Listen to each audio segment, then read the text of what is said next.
রাজমহলের তত্ত্বাবধায়ক হানিফারকে ডেকে আনা হোক। এটি সে তার বালিশের নিচে লুকিয়ে রেখেছিল।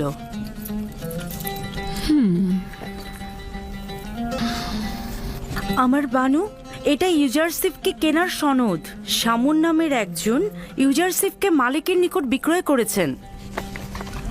এটা তো রাজমহলে থাকা উচিত, তোমার কাছে নয়।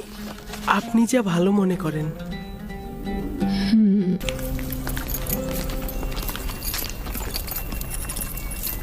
বলুন আমার বানু। ইউজারশিপকে তোমার কাছে অর্পণ করলাম। আমি চাই তাকে যথার্থ প্রশিক্ষণ দেয়া হোক। রাজমহলের চালচলন এবং আচার ব্যবহার তাকে শিক্ষা দেয়া হোক। এই পোশাকে তাকে কি সুন্দর লাগছে। আস্তে, প্রকাশ্যে ওর এমন তারিফ করবেন না, তাতে অহংকারী হয়ে যাবে।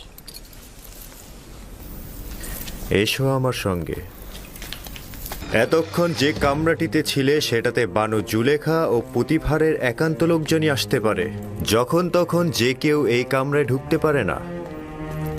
এই দরজাগুলোর চাবি শুধুমাত্র বানু জুলেখার কাছেই সংরক্ষিত থাকে। এই জায়গাটি হচ্ছে আমাদের রাজমহলের সবচেয়ে দৃষ্টিনন্দিত স্থান, আর এইখান থেকেই আমাদের প্রিয় মিশরের নীলনদ পর্যবেক্ষণ করা যায়। আর ওই পশ্চিমে মৃত ব্যক্তিদের দুনিয়াও দেখা যায় এখান থেকে। এসো আমার সাথে।